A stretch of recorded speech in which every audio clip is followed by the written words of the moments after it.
Vamos abrir as nossas Bíblias aqui no Evangelho de Mateus, no capítulo 24.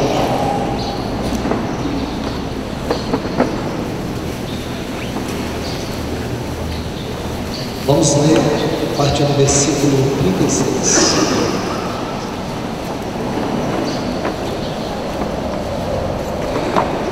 Evangelho de Mateus, capítulo 24, a partir do versículo 36.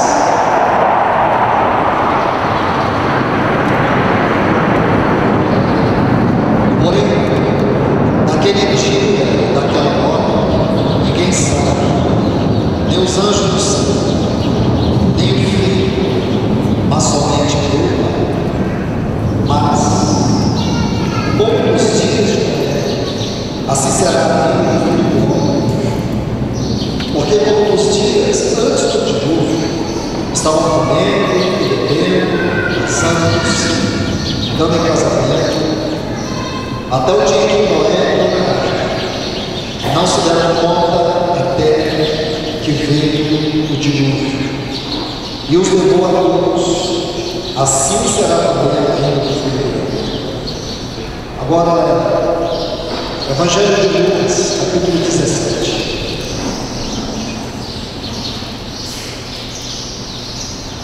A partir do versículo 26. Como foi nos dias de Noé, assim também serão os dias do Filho do Homem. Comiam, bebiam, casavam, se davam casamento, até o dia que Noé entrou na arca, veio o dilúvio e destruiu a todos. Da mesma forma, como sucedeu nos dias de Noé, comiam, bebiam, compravam, vendiam, plantavam, construíam.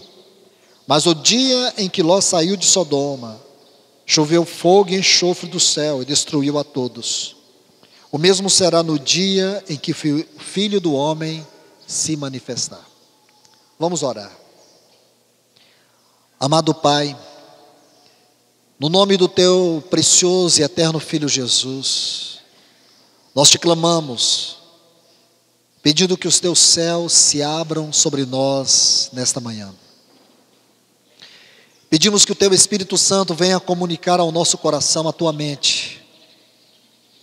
Pedimos que o teu Espírito Santo nos ajude a contemplar o teu verdadeiro propósito nesta palavra. E que esta palavra venha a nós como uma espada inflamada, e que ela penetre no mais profundo do nosso ser, cortando, tirando tudo aquilo que impede o trabalho da frutificação. Ajuda-nos, Senhor. Ajuda-nos nesta hora, para que possamos agarrar a Tua palavra como a nossa salvaguarda, como alimento que nós temos hoje. Eu te peço em nome do Teu glorioso e eterno Filho Jesus, triunfa sobre nós através da Tua voz. Peleja contra nós através da Tua palavra. Nós te pedimos em nome de Jesus. Amém. Meus amados em Cristo, voltemos aqui para Mateus capítulo 24, para que aos poucos nós possamos ir compreendendo o que de fato Deus deseja falar a nós.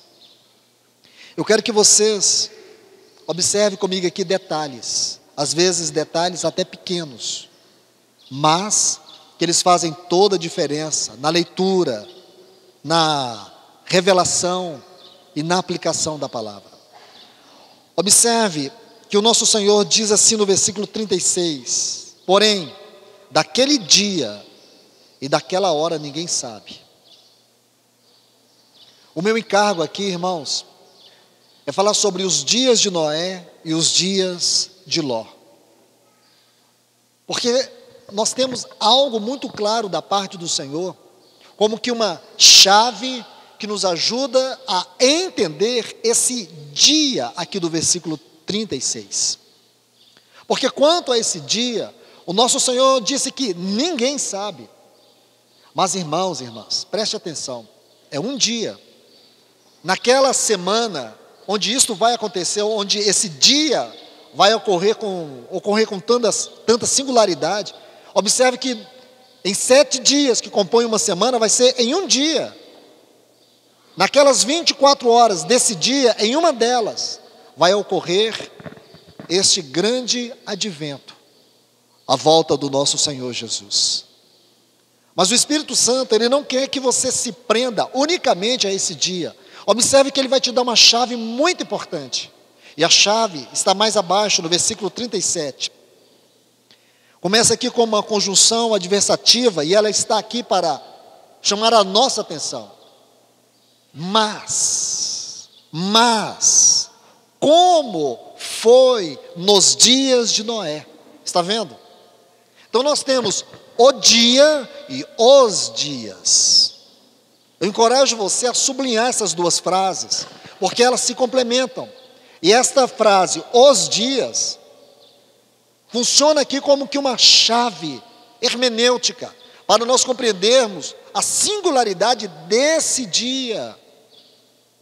Porque nós podemos ser distraídos pelo versículo 36, ou esta palavra dia do versículo 36, e não nos darmos conta que o ponto que o Espírito Santo quer enfatizar para nós é o que está no versículo 37, os dias de Noé. E o Senhor diz como foram nos dias de Noé. Da mesma forma, lá no capítulo 17 do Evangelho de Lucas, nós temos os dias de Ló. E estes textos, eles compõem para nós um lindo quadro. Irmãos e irmãs, nós precisamos desenvolver a arte da contemplação da palavra. Eu sei que nós somos muitas vezes exortados a buscarmos maneiras, ferramentas para a interpretação da palavra. Porém, há algo que eu quero lhes encorajar, é desenvolver a arte da contemplação. A arte da contemplação é como se você colocasse a palavra de Deus como um quadro, como uma pintura. Então a palavra de Deus, ela foi soprada pelo Espírito. E muitas vezes ela fica disposta diante de nós como se fosse um lindo quadro. Você pega vários textos, como se eles compusessem uma linda paisagem, ou várias paisagens, ou vários atos dentro de um quadro. E quando você consegue ligar esses atos, você consegue entender a mente do autor. Isso significa a arte da contemplação. Agora, quando você toma os textos de Mateus, capítulo 24, com os textos que lemos em Lucas 17, você começa a ter um quadro. E é dentro deste quadro que nós vamos perceber a inspiração. É dentro deste quadro que nós vamos ter a revelação daquilo que o Espírito Santo deseja nos comunicar. Como foram os dias de Noé. Se você quer saber como foram os dias de Noé, os dias que antecederam ao dilúvio, o que significa que, profeticamente falando, esses dias, eles estão intimamente ligados à realidade contextual que nós estamos vivendo. Se é que nós temos em consideração que somos a última geração, que os últimos acontecimentos, seja em que ordem for que você está olhando, você percebe claramente que todos estes acontecimentos, eles fazem parte como que uma plataforma, que Deus deseja nos falar,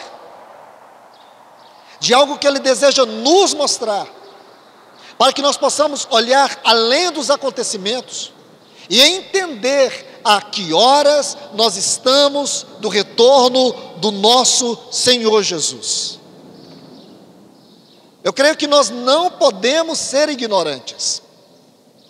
Amados irmãos e irmãs, observe, vou colocar um texto aqui, para que ele venha lançar luz, especialmente sobre esse dia, do versículo 36 de Mateus 24. É 1 Tessalonicenses, o capítulo 5 e o versículo 4. Observe esse texto.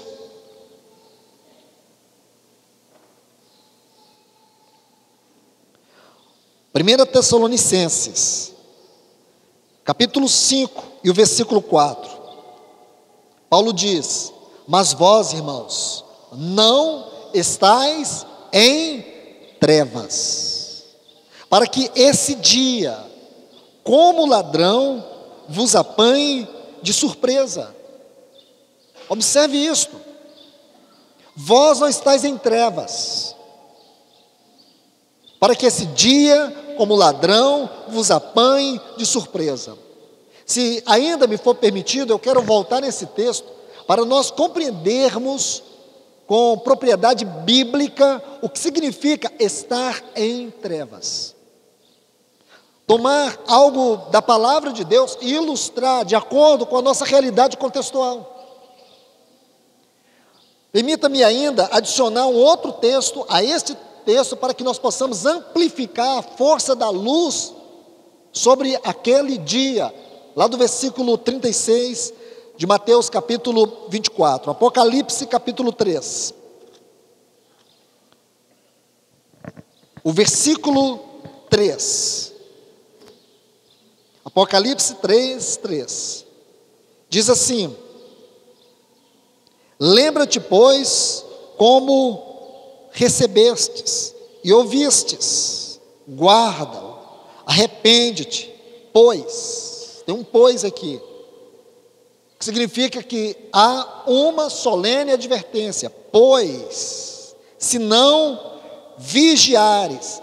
Sabe o que significa esta palavra vigiares aqui no original, no texto original? Dar restrita a, dar estrita atenção. Se concentrar atenciosamente sobre algo. Se você puder, copie isto. Se não vigiares, se não deres estrita atenção, nós não podemos estar em trevas, nós não podemos nos fazer de ignorantes quanto à vinda do nosso Senhor. Nós não estamos caminhando a ermo, nós devemos estar com os nossos olhos abertos em todos os sentidos, seja sobre aquilo que vemos, sobre aquilo que discernimos. A nossa percepção mental, ela deve estar aguçada nesse tempo. Então observe, irmãos, senão virei sobre ti. Essa expressão sobre ti, ela tem um sentido negativo. Observe, como um ladrão, e não conhecerás, está vendo? Que esta frase, sobre ti, ela tem um sentido negativo. Em que sentido aqui nós podemos dizer? E não conhecerás. Essa palavra aqui, conhecerás, dá a ideia de perceber, discernir. Isto é, se nós não damos uma estrita atenção, se não voltamos o nosso coração, a nossa mente, movidos pela palavra de Deus, nós seremos surpreendidos no tempo da volta do Senhor. Agora observe o que Paulo diz em 1 Tessalonicenses 5, 4, que esse dia não será uma surpresa para nós. Como não? Em que sentido esse dia não vai ser uma surpresa para nós? Se nós estivermos dando estrita atenção, se nossa mente, se o nosso coração estiver voltado para isto, como disse Pedro, se nós verdadeiramente estamos cooperando com Deus, amando e apressando a volta do seu Filho. Eu creio, irmãos e irmãs, que nós veremos algo no aspecto prático, sobre o nosso comportamento diante de Deus em relação à volta do seu Filho nesses dias. Quantas distrações ocultas têm roubado de nós o foco essencial. Então observe, virei sobre ti como ladrão e não perceberás, discernirás, como quem está em trevas. O modo, eu quero que você observe aqui, o modo. Essa palavra modo fala de circunstância, a maneira como algo é feito. Então ele diz: o modo, a circunstância, o modo ou de modo algum em que hora virei sobre ti. Irmãos, não é um vir para, é um vir sobre, porque sobre algumas pessoas esse dia cairá como um juízo.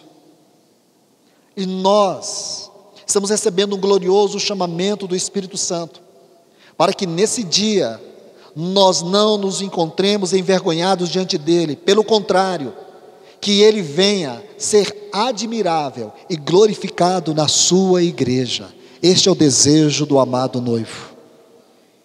Então, amados irmãos, eu convido vocês para que nós vejamos aqui em Gênesis, a partir de Gênesis capítulo 4, algumas particularidades sobre os dias de Noé. Até aqui nós podemos ver um pouco sobre esse dia. O dia e a hora nós não sabemos, porém nós sabemos o tempo, e temos que saber sim, porque não vai ser uma surpresa para nós. Não vai ser. Quando a Bíblia fala sobre o tempo da volta do nosso Senhor, diz que isso vai acontecer na 7ª trombeta. Quais são os textos que falam sobre isso? 1 Coríntios, capítulo 15, a partir do versículo 50, no momento, no abrir e fechar de olhos, aí vai dizer que a trombeta vai tocar. Você pode configurar esses textos também com 1 Tessalonicenses, capítulo 4, versículo 13, fala a mesma coisa, ainda com mais conteúdo. Fala que a trombeta vai tocar, os mortos em Cristo ressuscitarão primeiro, nós os vivos seremos arrebatados, nos encontraremos com eles nos ares, e depois partiremos para o encontro do nosso Senhor. Aí Paulo diz: consolai-vos uns aos outros com esta palavra. Mas eu quero chamar a atenção aqui para o termo trombeta. Levítico 23 vai dizer para nós por que Deus instituiu trombetas no meio do seu povo. Então aqui em Levítico 23, diz que as trombetas, elas foram instituídas para poder chamar o povo. Era como que uma solene convocação. E depois em Números capítulo 11, Deus vai instituir as trombetas de prata. Com qual propósito? Aquelas trombetas eram tocadas quando o povo tinha que desarmar o acampamento e partir.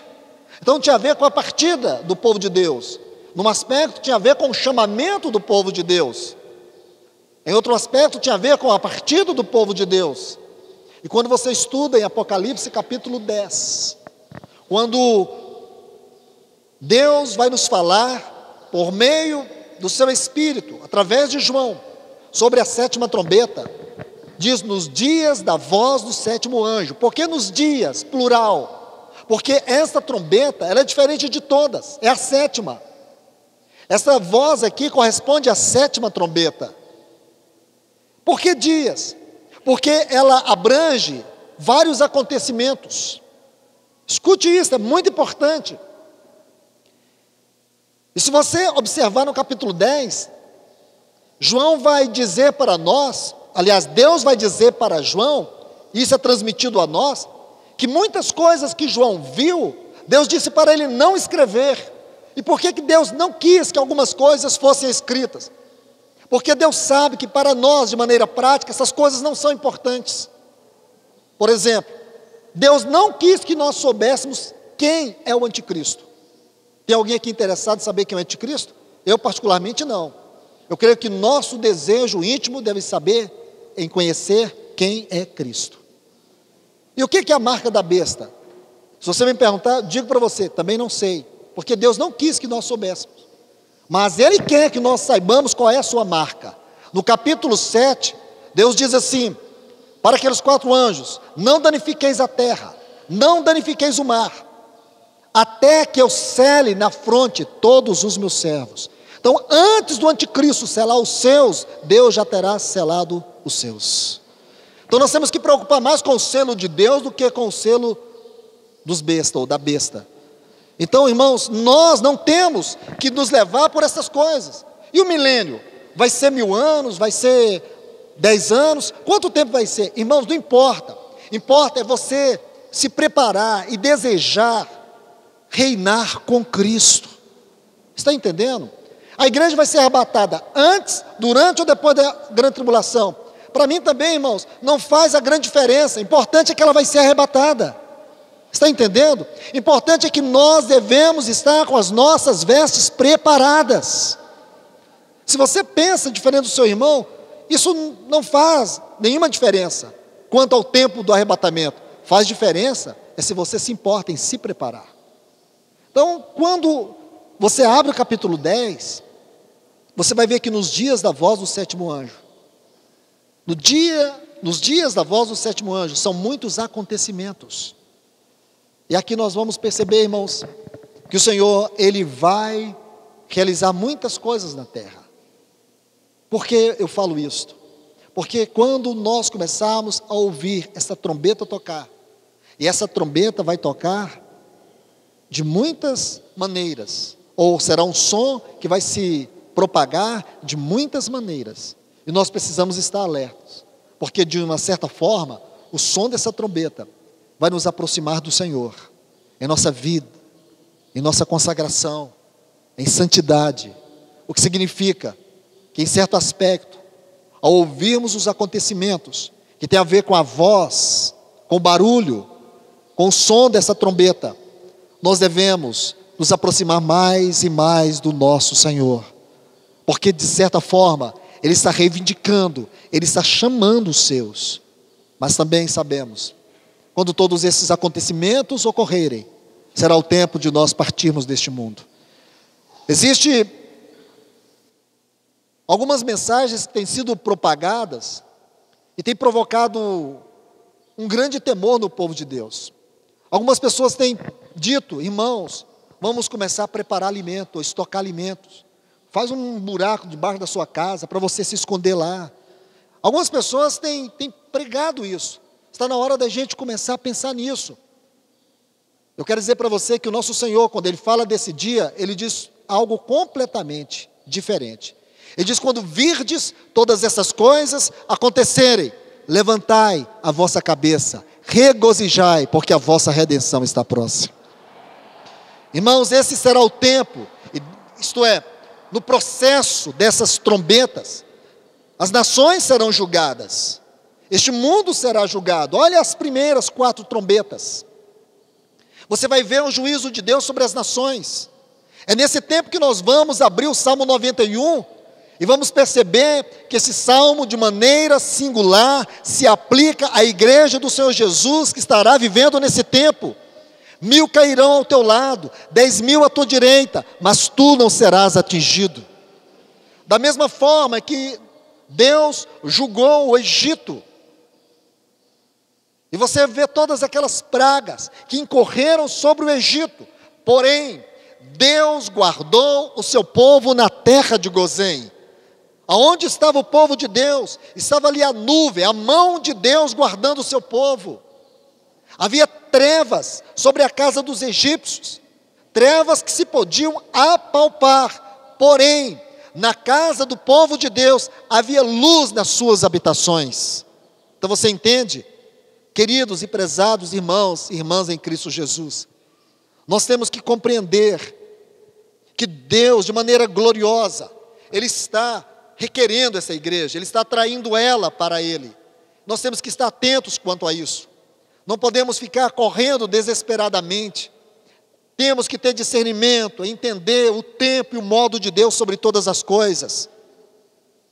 Uma das mais lindas visões que João tem em Apocalipse é aquela do capítulo 4. É o trono ocupado. O trono está ocupado. Aquele que está sentado no trono, Ele sustenta todas as coisas. E Ele faz todas as coisas, conforme a sua sabedoria e soberania, e para a glória do seu nome.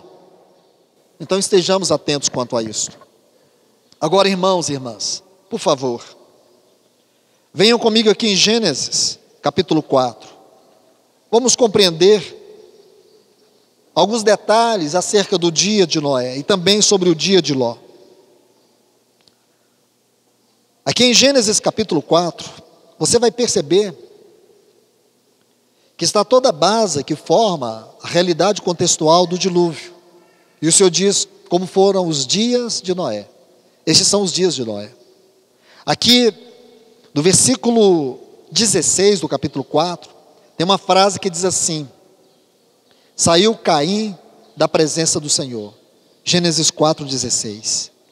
Aí a partir do versículo 17 diz que habitou Caim com sua mulher, a qual concebeu e deu à luz a Enoque. E edificou uma cidade e a chamou-a do nome de seu filho Enoque. Aí você vai vendo a genealogia de Caim. Diz que de Enoque lhe nasceu Irade, a Irade Meujael gerou Metusael, Metusael gerou a Lameque. E tomou Lameque para si 2 mulheres. O nome de uma era Ada e o nome da outra era Zilá. Ada deu à luz a Jubal, o qual foi o pai dos que habitam em tenda e criam gados. O nome do seu irmão era Jubal, o qual foi o pai de todos que tocam harpa e flauta. Zilá também deu à luz a um filho, Tubal-Caim, fabricante de toda obra de bronze e de ferro. E aqui mais embaixo você vê no versículo 23, e disse Lameque às suas mulheres. Até aqui, irmãos, nós podemos obter um quadro da realidade do mundo dentro do nosso contexto. Somando ainda, no capítulo 6, por favor, se você puder abrir, o versículo 11, vamos somar esse texto a tudo que nós já acabamos de ler aqui no capítulo 4. Observe, Gênesis 6:11. A terra estava corrompida. Sabe essa palavra corrompida aqui no original? Fala de perversão, corrupção e destruição. Anote isto. A palavra corrompida aqui é uma palavra muito singular. Fala de 3 coisas: perversão, corrupção e destruição. A terra estava corrompida, a terra estava pervertida, a terra estava moralmente, espiritualmente destruída. Diante de Deus, ela estava cheia de violência. Viu Deus a terra e eis que estava corrompida. Então está vendo? Agora vamos voltar para o capítulo 4, nos deter um pouco aqui. Primeiro, olhar que esse é o aspecto negativo dos dias de Noé, que mostra os nossos dias. Você vê aqui, irmãos, que a Bíblia descreve uma geração sem Deus, uma geração aquém da presença de Deus. Essa é a geração de Caim. Você observa que a partir do versículo 17 nós temos a genealogia de Caim. Se você olhar, nessa genealogia não há anos de vida, diferentemente da genealogia de Sete aqui no capítulo 5. Se você olhar aqui, diz assim no versículo 3, viveu Adão, capítulo 5 de Gênesis, versículo 3, viveu Adão 130 anos, gerou um filho à sua semelhança, conforme sua imagem, ele chamou Sete, foram os dias de Adão, está vendo? Versículo 7, depois que gerou Enos, Sete viveu 800 anos, e assim sucessivamente. Há uma diferença da genealogia de Sete para a genealogia de Caim. O que aconteceu, irmãos? Por que não existem anos de vida aqui na genealogia de Caim? Porque para Deus, esta é uma geração perdida, uma geração que estava espiritualmente e moralmente morta diante de Deus. Deus não se interessou em contar os anos de vida da geração de Caim. Esta geração, ela representa o mundo em toda a sua totalidade, o mundo como sistema, este mundo corrompido, este mundo degradado. O capítulo 6, versículo 11, descreve como que uma moldura de tudo que nós acabamos de ver aqui. O mundo corrompido, pervertido e destruído. Este é o mundo que nós estamos vivendo. Isso constitui um sinal dos dias de Noé. Irmãos, nós chegamos num ponto dentro da nossa sociedade que perversidade virou sinônimo de cultura. Cultura. Eu penso que vai chegar um tempo em que as pessoas, ao abordarem umas às outras, eles vão perguntar assim: você tem uma esposa? E ela é mulher? Uma esposa? Isso vai ser algo anormal, antissocial. As pessoas vão se assustar quando olhar para nós e ver que nós ainda preservamos virtudes, preservamos o testemunho de Deus na família, no casamento, porque para o mundo isso não vai existir mais. Esta é a nossa sociedade. Esta é a nossa sociedade. Eu não sei o quanto vocês sabem, Mas agora, os grandes jornais já estão começando a tratar deste assunto. Porque muitos intelectuais, eles acham que o assunto da pedofilia foi tratado de maneira exagerada. Então, em alguns países, que eles chamam países de primeiro mundo, eles já tratam isso como uma grande abertura. E muito daquilo que nossas leis tratam como perversidades, como pedofilia, ou pontos nevrálgicos da pedofilia, nesses países já são tratados como algo normal e legal. Não é esse exagero todo. É a sociedade caminhando para mais terrível degradação. Legalização de drogas, legalização do aborto, e por aí vai, irmãos. Sabe o que é isso? É a corrupção, é a depravação, é a destruição da nossa sociedade. E isto constitui um sinal evidente dos dias de Noé. Era assim a geração que antecedeu o dilúvio. Uma geração que estava morta diante de Deus. Uma geração que não estava na presença de Deus. E podemos enumerar tantas coisas negativas, mas isso basta. Porque, por outro lado, também haviam sinais positivos e evidentes desses dias de Noé. Por favor, irmãos e irmãs, observe que no versículo 26 diz que a Sete também nasceu um filho, ao qual chamou Enos. Então os homens começaram a invocar o nome do Senhor. Preste atenção, irmãos, que ainda nos versículos 20 e 22, nós temos os filhos, ou os descendentes de Caim, os filhos de Ada, e também os filhos de Zilá. E quando você olha, você vai ver que esses três homens aqui, eles foram chamados pais.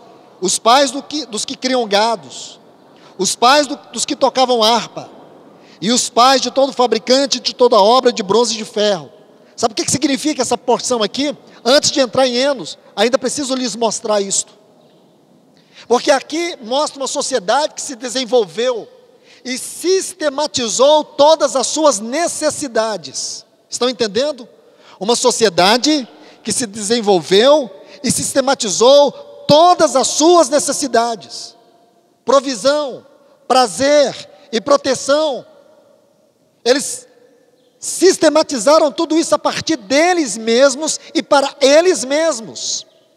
Porque nós sabemos que, quando abrimos a Bíblia em Gênesis, capítulo 1 e 2, nós vemos que a provisão do homem, a proteção do homem e o prazer do homem estava em Deus. Agora, uma sociedade, ela se desenvolveu fora da presença de Deus. E desde que ela está excluída da presença de Deus, ela passou a subsistir a partir dela mesma e para ela mesma. Uma sociedade ególatra. Esse é o nosso mundo de hoje, irmãos. Veja que as pessoas buscam muito isso hoje. Talvez essas três palavras, provisão, proteção e prazer, sintetizam a realidade daquilo que é a nossa sociedade moderna. Como essa é uma sociedade hedonista, como esta é uma sociedade insegura e que faz tudo para a sua segurança. Uma sociedade que busca tudo para o seu prazer, tudo para a sua satisfação. As pessoas vivem, trabalham, adoecem trabalhando para ter a sua provisão, o seu prazer, a sua proteção. Esses são sinais evidentes da nossa sociedade. Mas, irmãos, por outro lado, nós temos aqui agora Enos. Veja que a Bíblia diz que a partir de Enos, começaram a invocar o nome do Senhor. Sabe essa palavra invocar? Preste atenção nela. Essa palavra no texto original significa elevar, exaltar, manifestar em honra, manifestar em elevação, em exaltação o nome do Senhor. mesmo no tempo de terrível corrupção, mesmo no tempo de terrível degradação, perversão, destruição, onde as pessoas estavam vivendo uma vida sem Deus, como se Deus não existisse. Agora você percebe uma semente espiritual, uma geração começa a exaltar o nome do Senhor. E significa que em tudo aquilo que o mundo fazia de si para si, essa geração fazia o contrário. Tudo que eles faziam para exaltar o nome de Deus. Está vendo? E mais ainda, podemos ver um outro sinal evidente aqui. Aqui em Gênesis capítulo 5, podemos ver Enoque. Eu quero tomar aqui, a partir do versículo 21 do capítulo 5. Diz que viveu Enoque 65 anos e gerou Matusalém. Então Matusalém, ele foi gerado quando Enoque tinha 65 anos. Aí observa o versículo 22, porque ele é muito importante. E andou Enoque com Deus depois que gerou Matusalém 300 anos e gerou filhos e filhas. Então percebe que foi a partir do nascimento de Matusalém que Enoque passou a andar com Deus. Ele viveu, observe bem, 65 anos. E aqui ele gerou Matusalém. E depois que ele gerou Matusalém, o que ele fez? Ele passou a andar com Deus. Isso tem que chamar a nossa atenção. Sabe o que significa o nome Matusalém? Os eruditos debruçaram sobre esse nome. E a interpretação mais lógica e mais perto do termo no original hebraico significa: quando esse menino morrer, vai começar o dilúvio. Agora observe isso, irmãos. O que o Espírito Santo está nos dizendo aqui, que naquele tempo, naquela terra corrompida, naquela sociedade pervertida, perdida, uma sociedade que se auto-excluiu da presença de Deus, havia uma geração como Enos, como Enoque, uma geração que passou a andar com Deus. E desde quando Enoque passou a andar com Deus? Quando Deus lhe deu esse filho. Porque nesse filho estava uma profecia de Deus para aquela geração, que o juízo de Deus era eminente, que o juízo de Deus ocorreria. E esse juízo ocorreu. Se você quer um bom exercício de casa, eu acho que você vai precisar de muito tempo para isso, mas vai ser salutar. Procure estudar toda a vida de Enoque, o tempo, faça cálculos aí. Você vai ver que no ano que Enoque morreu, foi quando começou o dilúvio. Embora eu tenha isso bem feito, Matusalém, me perdoe. No ano que Matusalém morreu, começou o dilúvio. Eu posso até passar isso para vocês, mas gostaria de ver você se interessar por isso também, porque vai ser de grande ajuda. Você vai ver que havia ali uma profecia aberta, e foi a partir daí que você vê que Enoque passou a andar com Deus, porque agora ele não está andando em trevas, ele não está caminhando a ermo. Existe uma profecia, existe uma mensagem. Da mesma forma para nós, irmãos. Nosso Senhor, Ele não nos deixou caminhando a ermo. Nosso Senhor, Ele está descortinando tudo para nós. Ele fala daquele grande dia, daquele dia que nós devemos almejar, daquele dia o qual nós devemos desejar ardentemente.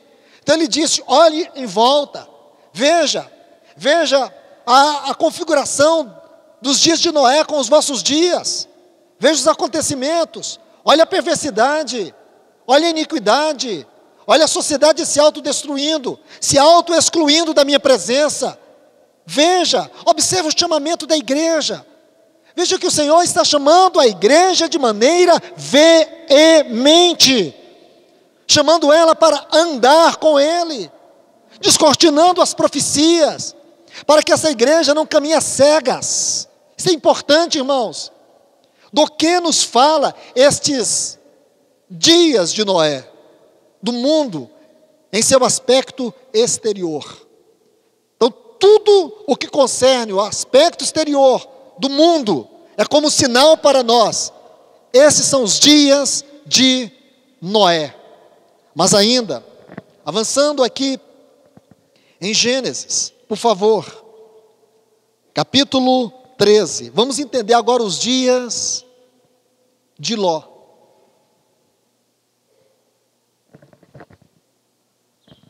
Vamos entender como foram os dias de Ló. Porque os dias de Noé constituem aspectos exteriores. E os dias de Ló constituem aspectos interiores. Nós precisamos ver isso, irmãos. Só o Espírito Santo para nos ajudar. Porque do contrário, nós vamos caminhar em trevas. Ainda vamos abordar esse assunto, se possível, ainda hoje. Significa caminhar em trevas. Observe, irmãos, Gênesis 13, precisamos ler esse texto, ele é muito importante. O versículo 10 diz: levantou Ló seus olhos, e viu toda a planície do Jordão, que toda ela era bem regada. Observe essa frase: como o jardim do Senhor, como a terra do Egito. O Egito é uma figura do mundo. Agora imagine como o jardim do Senhor, como a terra do Egito. Percebe, irmãos? É como se você observasse que aquela linha que sempre dividia o mundo da igreja fosse tirada. Foi isso que Ló viu. O caminho de Ló vai nos mostrar isso. É como se Ló olhasse para, nos nossos dias, contextualizando, aplicando. É como o cristão que olha para o mundo e para a igreja não vê diferença nenhuma. É como o cristão que busca inspiração para a sua vida no mundo. Isso é possível, irmãos? É possível. Isso é o cúmulo do pináculo da tragédia espiritual. É quando o mundo se torna uma ambição para nós. É quando os nossos valores são pautados pelo costume, pelo comportamento, pelo pensamento do mundo. Nossos pensamentos, nosso caminhar, eles devem ser fundamentados nas virtudes morais do nosso Senhor Jesus Cristo, e não no mundo. Então, queridos, avançando, diz assim, na direção de Zoar. Sabe o que significa Zoar? Insignificância. Vamos precisar dessa palavra daqui a pouco. Antes do Senhor haver destruído Sodoma e Gomorra. Sabe o que significa Sodoma? Ardente. E Gomorra, submersão. Mas por que eu estou colocando isso? Estou colocando para descrever o caminho de Ló.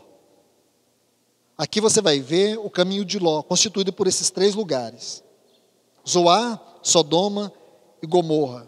Uma ardente submersão à insignificância. Este é o caminho de Ló. Uma ardente submersão à insignificância. Ele caminhou, caminhou, caminhou, e aonde ele chegou? O que ele obteve do mundo? O que ele ganhou para si? Qual foi o lucro dele?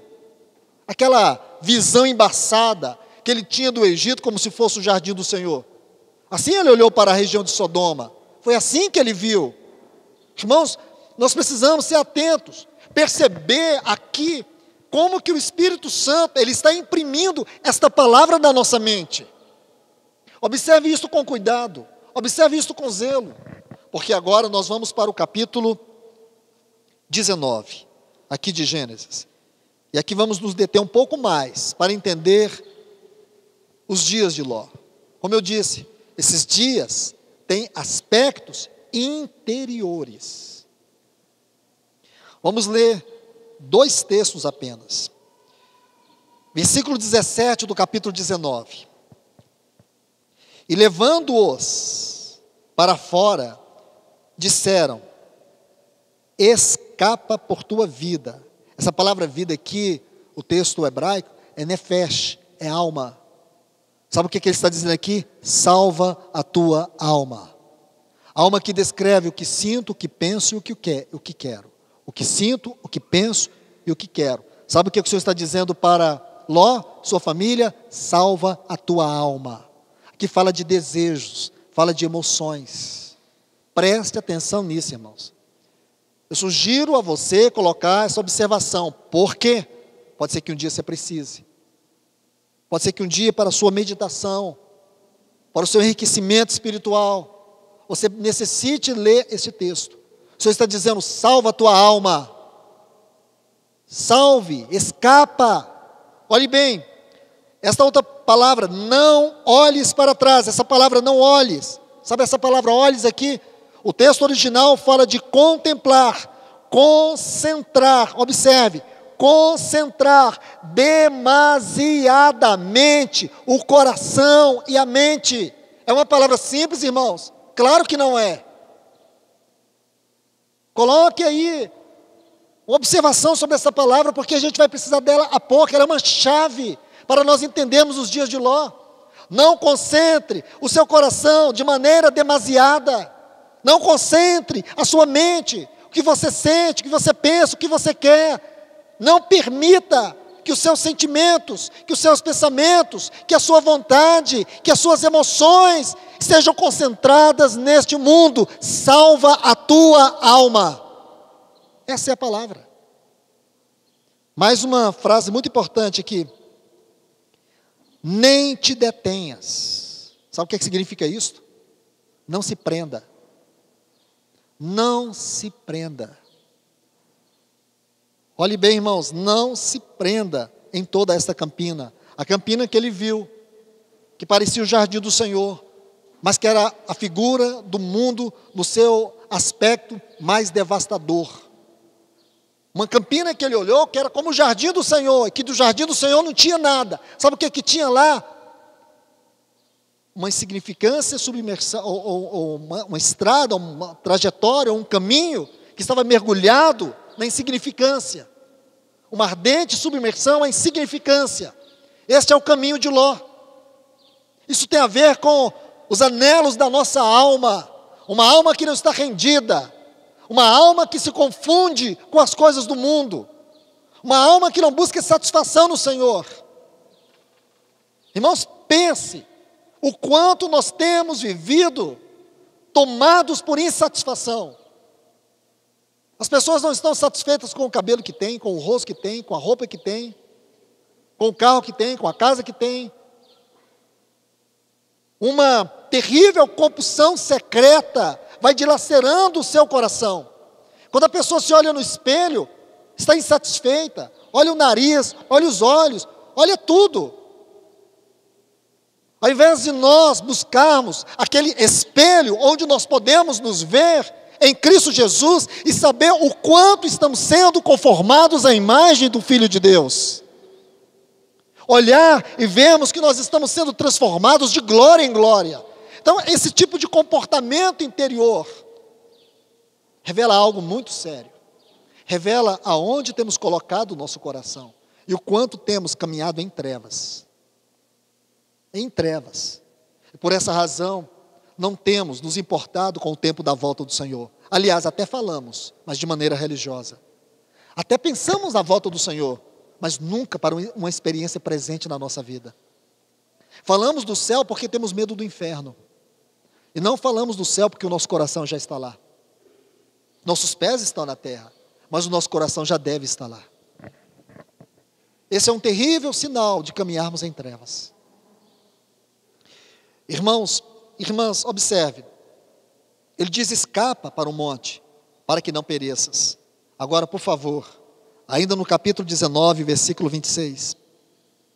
Diz então: a mulher de Ló olhou para trás dele e se tornou uma estátua de sal. Preste atenção aqui novamente na palavra olhou, porque a palavra olhou aqui é a mesma palavra olhes do versículo 17.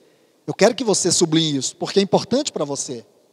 Porque nós aprendemos assim. Eu, desde a escola dominical, também aprendi. Toda figura que eu vi da mulher de Ló, ela está com o pescoço virado para trás. Toda figura. Então, quando as nossas professoras na escola dominical iam falar sobre a mulher de Ló, mostravam estátua com a cabeça virada. Esta imagem é a imagem que eu carrego e creio que a grande maioria dos irmãos. Mas o texto original não diz nada disso. O texto original não dá ideia que o pescoço dela está virado para trás, que a cabeça dela está virada para trás. O problema dela não estava na cabeça, estava no coração. Porque quando diz o texto aqui que ela olhou para trás, não significa, irmãos, que ela fisicamente olhou para trás. A questão foi que ela saiu de Sodoma, mas Sodoma não saiu dela. Os anelos dela, os afetos dela estavam olhando para trás, estava lá em Sodoma. Está entendendo, irmãos? Isso é muito mais sutil.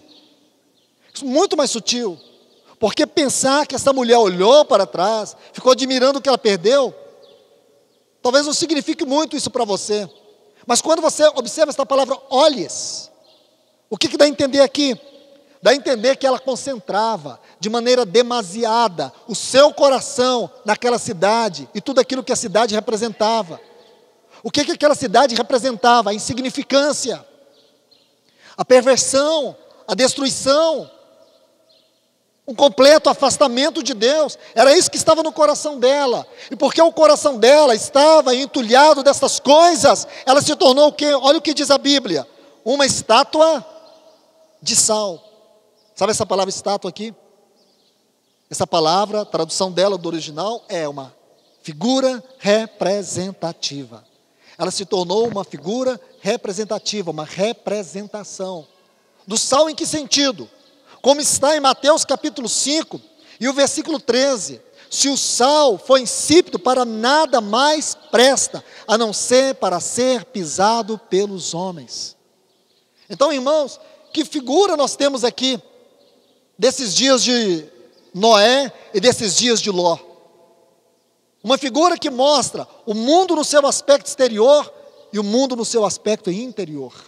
E como o Espírito Santo está falando a nós, como o Espírito Santo está nos exortando, como o Espírito Santo está chamando a nossa atenção. Nós não podemos permitir, irmãos, em hipótese alguma, que o mundo venha habitar os nossos sentimentos, os nossos afetos, a nossa alma. Nós somos o povo de Deus, a expressão do seu testemunho na terra. Nós somos a noiva do Cordeiro, estamos aguardando a volta do nosso noivo. Nós devemos cooperar com Deus para apressar este grande dia, porque do contrário, irmãos, estamos caminhando em trevas. Não importa quantas reuniões eu e você frequentamos, as canções que cantamos, não importa o quanto eu tenho de conhecimento dessa palavra, se o conhecimento da palavra não é vida em minha vida, não importa, irmãos. Eu quero coroar esses dois exemplos aqui com uma passagem que está aqui no livro de Números, capítulo 32, porque para mim ela ilustra muito bem toda essa situação. Números capítulo 32. Esse capítulo, ele corresponde àquelas jornadas de Israel pelo deserto. Todos nós sabemos que eles percorreram 42 estações. Esse capítulo 32 trata de uma delas. O nome dessa estação é Dibon-Gad. Dibon-Gad. Ela é a 39ª estação. Por que eu estou falando isso? Porque aqui eles estão vivendo aquelas estações de fronteiras. Você já viu, alguma vez, se você já esteve, você pode perceber como regiões de fronteiras são regiões delicadas? Como regiões de fronteiras são regiões sobrecarregadas? Alguns irmãos chegam a dizer que algumas cidades do Brasil aqui são fronteiriças. Essas cidades têm como que um principado muito forte. Alguns irmãos testemunham isso. Eles sentem um grau maior em termos de incredulidade, perversidade, em muitas esferas, em muitos aspectos. O certo que eu quero dizer para vocês, que aqui é uma região de fronteira. Uma região muito delicada. Aqui Israel está prestes a passar o Jordão e entrar em Canaã. Canaã nos fala da plenitude de Cristo.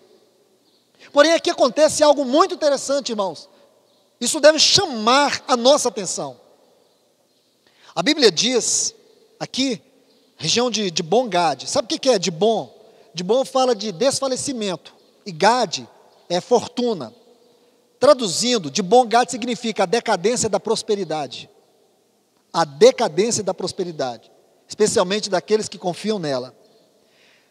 Aí diz assim, o versículo 1 de Números capítulo 32. Então você sabe, eles estão na 39ª estação, o nome dessa estação é Dibon-Gad. Aí agora diz assim que os filhos de Ruben e os filhos de Gad. Eu não vou ler todo o capítulo com vocês, mas vou explicar o que aconteceu aqui para nós ganharmos tempo. As tribos de Ruben, a tribo de Ruben e a tribo de Gad, eles chegam até Moisés e dizem assim para Moisés, versículo 3: se achamos graça a teus olhos, desce esta terra a teus filhos, a teus servos, em possessão. Observe, e não nos faça passar o Jordão.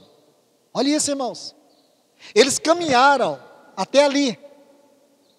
Passaram todas aquelas experiências. O alvo deles, desde que saíram de Ramsés, passaram por todas as estações. O alvo deles era um só: chegar a Canaã, entrar em Canaã. Canaã era promessa, Canaã era possessão. Canaã era o lugar que Deus havia dado, estabelecido para eles. Agora, essas duas tribos chegam para Moisés e dizem: não nos faça passar o Jordão. Eles não queriam passar o Jordão nos fala da morte. Eles não queriam entrar na plenitude de Cristo. Eles dizem: teus filhos têm muitos gados, então nós queremos ficar aqui. Pense, irmãos, será que isso não ilustra muito o nosso coração? Como às vezes de maneira secreta, quantas vezes de maneira oculta, ou às vezes de maneira oculta, ele manifesta esse sentimento. Não queremos pagar o preço. Está vendo a gravidade disso? Não queremos entrar em Canaã. Esta é uma solene exortação para nós, porque podemos estar vivendo nossa vida com as nossas raízes profundamente enfiadas nessa terra. Nós devemos viver tudo com discernimento, tudo segundo o Senhor, tudo para a glória do Senhor, tudo segundo o propósito do Senhor. Não podemos caminhar em trevas. Então essas duas tribos fazem essa proposta para Moisés. Não é estranho isto? Sendo que o significado dessa estação é o fracasso da prosperidade. Era onde eles estavam colocando suas raízes, aonde eles queriam permanecer. Que palavra, irmãos? Que palavra o Espírito Santo está dando para mim e para você? Se teve um tempo, ou se tem um tempo, em que o povo de Deus necessita viver com mais diligência, com maior discernimento, esse tempo é hoje, esse tempo é agora. Nosso querido Senhor Jesus, Ele está voltando, Ele tem descortinado a sua palavra profética para nós. Os acontecimentos estão aí, as realidades exteriores e as realidades interiores podem mostrar para nós os dias de Noé e os dias de Ló em nossa vida. E como está o nosso coração, nossas motivações, nosso interesse. Então, queridos irmãos, podemos concluir com aquilo que está lá em Tessalonicenses, capítulo 5, versículo 4, 1 Tessalonicenses 5, 4. Vós, irmãos, não estáis em trevas, para que esse dia, como ladrão, vos apanhe de surpresa. Pode ser que muitos irmãos, infelizmente para muitos, poderá ser uma grande surpresa, mas sabe o que esse texto diz para mim de maneira muito clara? Para mim, esse texto, de maneira aberta, está dizendo assim, que a vinda do nosso Senhor, para aqueles cujo coração o Senhor tem ganhado, com a sua luz, com a sua vida, aqueles cujo coração tem se consagrado ao Senhor, nesse tempo e para esse dia, a vinda do Senhor não será uma surpresa, será apenas um grande detalhe do seu glorioso relacionamento com Ele. Porém, para esses que andam em trevas, a vinda do Senhor será uma terrível surpresa, como para aquelas virgens nécias. Meus irmãos e irmãs, mas o que é andar em trevas? Eu preciso explicar isso, mas eu tenho que contar com a paciência de vocês. Eu vou explicar isso, mas eu quero contar com a paciência de vocês, que vocês não vão ficar chateados de lerem vários textos só para obter uma lição muito pequenininha, mas pode ser muito importante. Eu só posso dar essa lição para vocês se a gente ler todos esses textos. Na verdade, vamos ler muito e ouvir muito pouco, mas eu acho que vai ser importante. Então vamos aqui pintar um quadro. Então esta é a maneira contemplativa de tocar a palavra. A gente vai começar em João capítulo 1. Eu espero, irmãos, não estar abrindo muitas janelas, mas usando esses textos para formar apenas um quadro.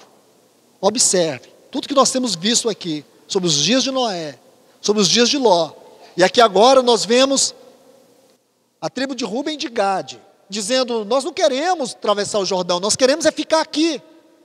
Será, irmão, irmã, que de maneira inconsciente sua alma não está dizendo isso? Será que de maneira inconsciente você não tem se concentrado muito nas coisas do mundo, de forma que você não percebe o quanto você está agarrado pelas forças espirituais deste mundo? Será que você não percebe o quanto o seu discernimento está turvo? O quanto você não consegue perceber claramente? E admitir que está caminhando em trevas é algo difícil para nós. Algo difícil. Necessitamos que a voz do Senhor, como uma espada, peleje sobre nós e prevaleça sobre nós e penetre dentro de nós, e que ela possa ir naquelas salas secretas do nosso coração e expor tudo diante de nós, para que possamos ter a humildade de ir aos pés do Senhor e pedir perdão a Ele por caminharmos em trevas, em ignorância. Então vamos entender o que significa isso, irmãos. Vamos começar aqui em João capítulo 1. Como eu disse a vocês, é um quadro de textos que nós temos que ler para entender uma verdade. João 1, vocês têm que capturar todas as frases que eu disse a vocês. 1,4 diz assim: nele estava a vida, Evangelho de João 1,4.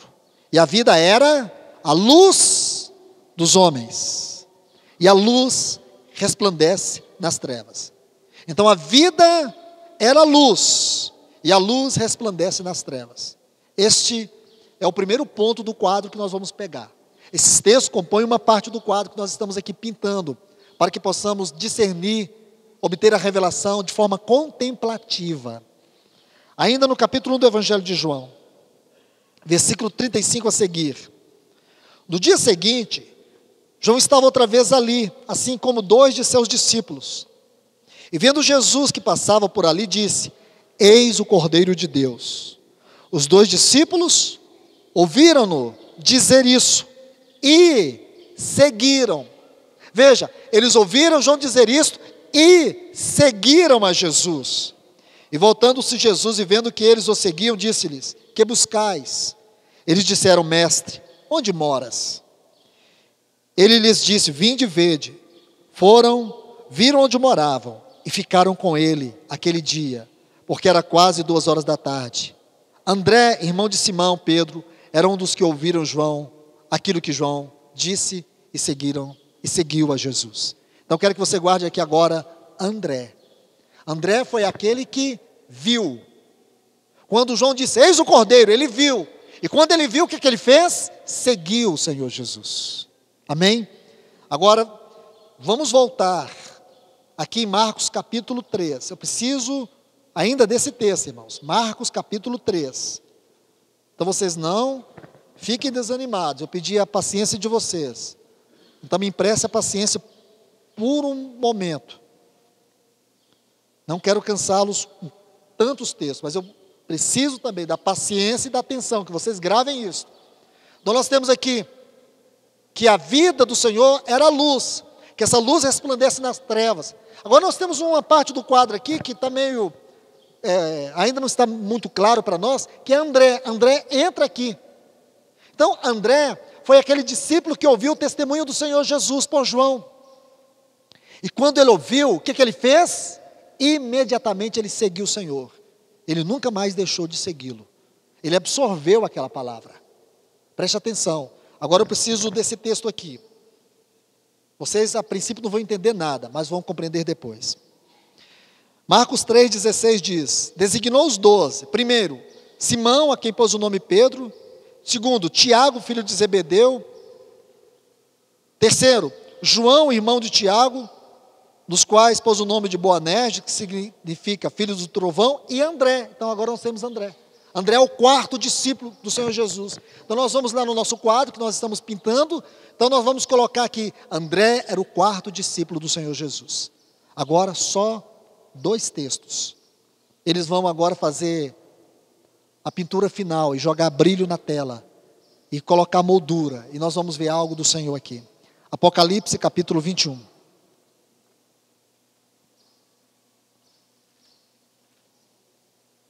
Apocalipse capítulo 21, versículo 14.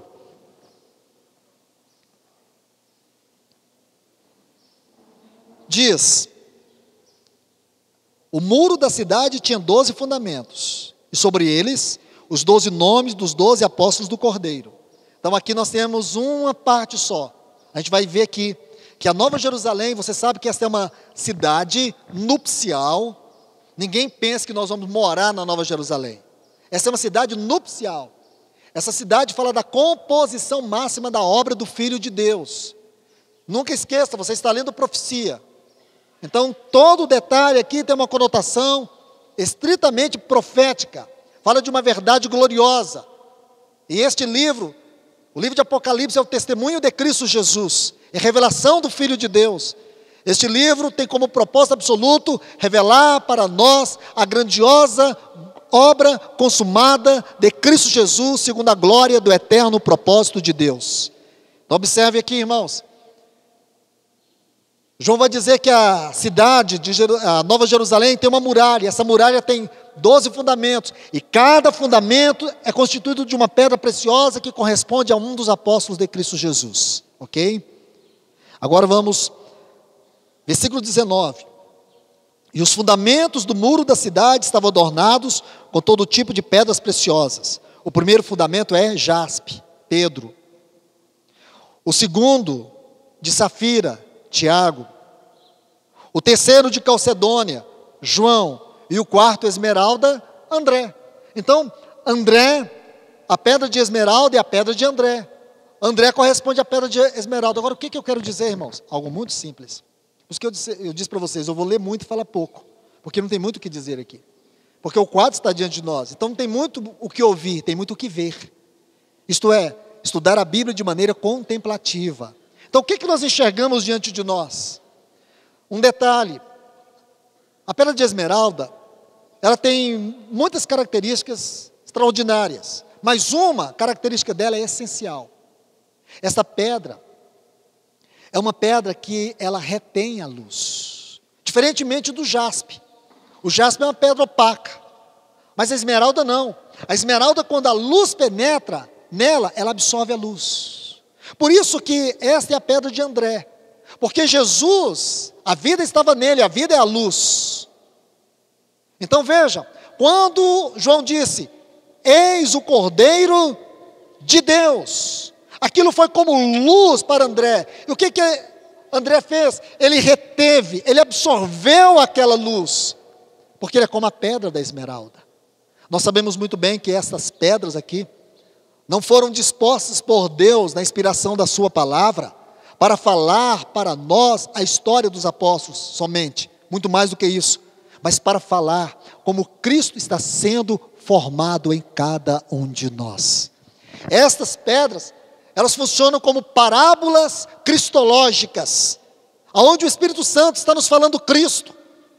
Muito mais do que você conhecer a história de cada apóstolo nessa pedra, é ver como Deus, por meio desta pedra, está edificando esta grande cidade nupcial, que é constituída de todos nós, os elementos vivos da constituição desta cidade.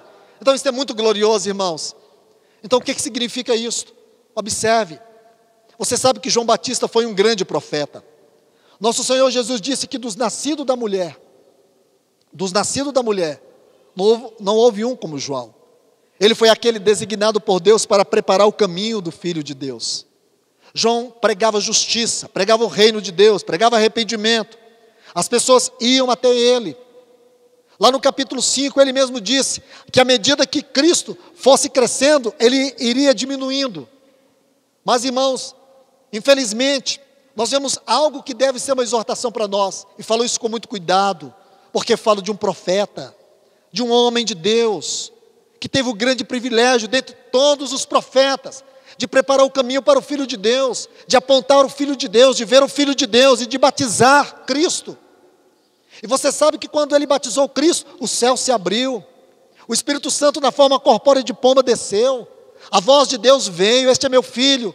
Que testemunho João teve ali? Porém, irmãos, João ainda seguiu no seu ministério. Não sei explicar para vocês, eu não tenho luz suficiente para ir além disso, Mas uma coisa sei, João não seguiu o Senhor Jesus, embora creio que ele o considerasse. O testemunho que ele dá no capítulo 5, embora sabemos que em tempo de fraqueza, conforme Lucas 7, ele chegou a enviar discípulos para perguntar se Jesus era o Cristo, ou eles teriam que esperar outro. Mas não quero julgá-lo, porque o que o Espírito Santo quer falar é a mim e a você, não é João Batista, porque ele foi um grande e precioso profeta. Lá em Atos 3, 25, diz que João, ao completar sua carreira, essa palavra carreira ali no texto original só ocorre 3 vezes na Bíblia. A primeira em Atos 3, 25, a segunda em Atos 20, 24, e a terceira em 2 Timóteo 4, 7. E todas as vezes vai falar em terminar a carreira. A palavra ali significa terminar o seu ofício, terminar a sua carreira. Porque os profetas profetizaram até João. Agora a partir dali vem, irmãos, Cristo, seu ministério. Agora observe bem, irmãos. Atos 3, 25 diz que o Senhor Jesus, o Espírito Santo diz ali para nós que João concluiu, terminou a sua carreira quando batizou o Senhor. Mas ele ainda seguiu. Eu não quero julgá-lo, porque não sou eu que vou julgar. O certo é que a Bíblia não esconde certos fatos de nós. A Bíblia não esconde de nós que Abraão gerou Ismael. E veja as consequências trágicas disso. A Bíblia não esconde de nós que Salomão edificou um templo para Deus e edificou 2. Um para Quemos e outro para Moloque. Deuses que eram satisfeitos e adorados com sacrifícios de crianças. A Bíblia não esconde isso de nós, como também não esconde o fato de João não ter seguido o Senhor. Mas eu não quero entrar nisso. Porque o que o Espírito quer nos dizer, irmãos, é que nós precisamos absorver a luz. Porque quando a palavra de Deus é derramada a nós, ela tem que produzir luz. E se ela produz luz, nós não andamos em trevas. E se não andamos em trevas, então, irmãos, nós não vamos ser dominados pelo curso deste mundo. Nós não vamos ser dominados pelo poder das trevas neste mundo. Se nós temos recebido a palavra de Deus como vida, e não meramente como conhecimento, mas como vida, o certo é que essa vida produz luz. Se essa vida produz luz, então está muito claro para mim e para você, que aquele dia não vai nos pegar de surpresa, não virá como ladrão sobre nós.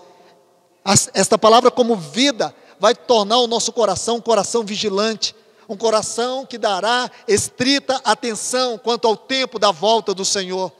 Um coração que se moverá em amar e em apressar a volta do Senhor Jesus. Então, meus irmãos e irmãs, que Deus de maneira especial e gloriosa continue falando a todos nós. Que a sua palavra prevaleça em nossas vidas. Que esta gloriosa exortação do Senhor nos inquiete a ir aos pés do Senhor nesse dia. Que possamos com ousadia, com coragem, dizer: sonda o meu coração, ó Deus. Vê o quanto de trevas, de engano, de sutilezas, o quanto de mentiras disfarçadas de sofismas existe dentro do meu coração, como aquela mulher de Ló. Ajuda-me, para que a luz resplandeça das trevas, e para que o meu coração seja o coração de uma noiva que anela o encontro com o seu noivo amado, uma noiva que não está agarrada, aprisionada ao curso e às coisas deste mundo.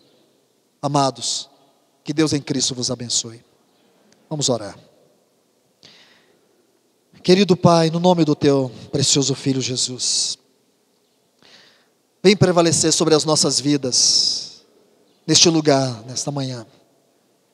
Que a Tua palavra venha sondar todas as nossas motivações, todas as nossas emoções, vontade. Que a Tua palavra venha desmascarar qualquer forma de engano que há entre nós e que tem feito com que caminhemos em trevas, tendo a falsa sensação de estarmos na luz. Livra-nos, Senhor, livra-nos de sermos aprisionados pelo curso deste mundo. Ajuda-nos, por amor ao Teu grande nome, vem nos ajudar nesta manhã. Toca de maneira especial com a Tua palavra na vida de cada um de nós aqui hoje. Nós te rogamos, nós te pedimos, em nome de Jesus.